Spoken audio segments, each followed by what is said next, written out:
Discovery of spiritual India के इस कार्यक्रम में मैं आप सबका हार्दिक अभिनंदन करता हूं, स्वागत करता हूं। हर बार की तरह आज भी हमारे साथ में एक महापुरुष जुड़े हैं। आज भी हम आपके सामने में कुछ ऐसी आध्यात्मिकता की खोज करके निकलेंगे जिससे आपका जीवन सुखी होगा और आपका कल्याण होगा। कार्यक्रम को शुरू करने से पहले मैं स्वागत करना चाहता हूं महामंडलेश्वर स्वामी परेश यति जी महाराज का। आप शिष्य हैं वरिष्ठ महामंडलेश्वर बालकृष्ण यति जी महाराज के। मैं आपका स्वागत करता हूं महाराज जी, आपका बहुत बहुत हार्दिक स्वागत और अभिनंदन।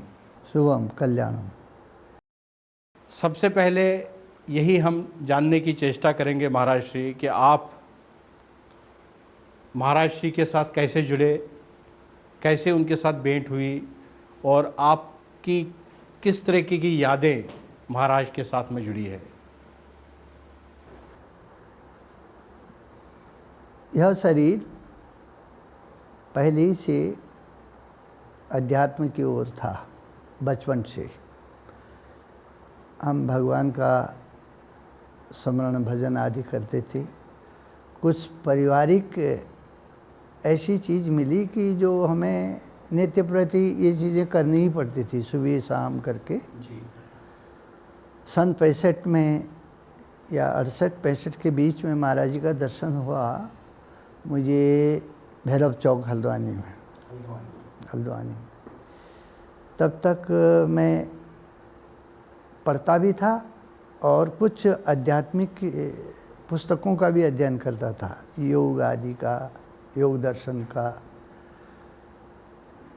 तो उसके बाद मेरी इच्छा थी कि हमको भी ऐसे ही होना चाहिए, महात्मा बनना चाहिए।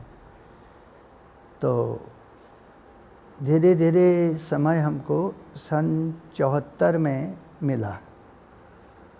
सन 74 में मैं यहाँ से निकल करके हरिद्वार पहुँच गया 75 में। उस समय सूर्य स्नान का मेला भी चल रहा था। धर्म सेते कुरुक्षेत्रे संवेता युवत्सव माम का पांडवाचैव किम कुर्वति संजय। उस क्षेत्र में पहुँच गया मैं, वहाँ स्नान किया। उसके बाद में हरिद्वार में थोड़ा सा एल टाइप का आश्रम था, महाराज को मिला हुआ, वो 74 में मिला था। तो फिर मैं वहीं रह गया। तो फिर जो भी महाराज ने कहा सेवा करते गया। संस्कृत मेरी कम पड़ी थी, फिर मैंने वहीं पढ़ाई भी की,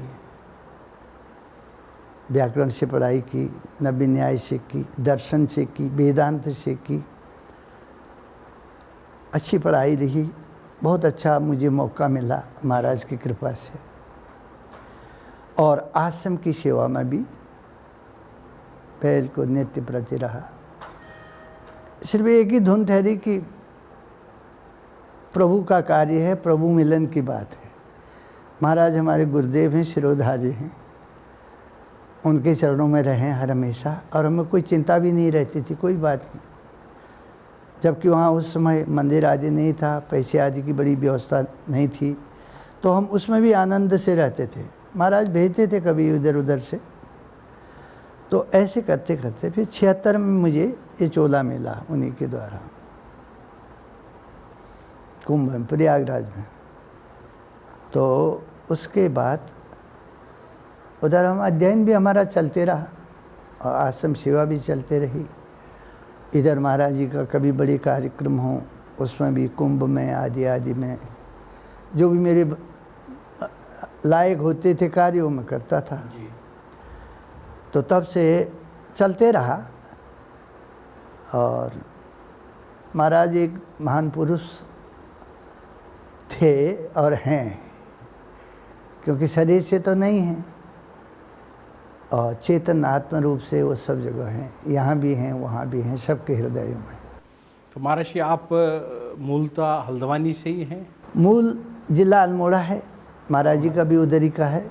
अल्मोड़ी का, वहीं का था। हमारे जो इस परिवार के संबंधित लोग यहाँ पर आ गए थे वो, तो उससे हमारा यहाँ भी सब ये लोगों में, जैसे हमारे शर्मा जी छोटे थे, पढ़ते थे उस समय, ये सब यहाँ भी जी वहाँ के जन्म वाले हो गए। इधर हम कर्म क्षेत्र में हो गए, फिर यहाँ से हरिद्वार को चले गए। कहाँ सब ये दुनियादारी में रहे, फिर सब चलते रहा।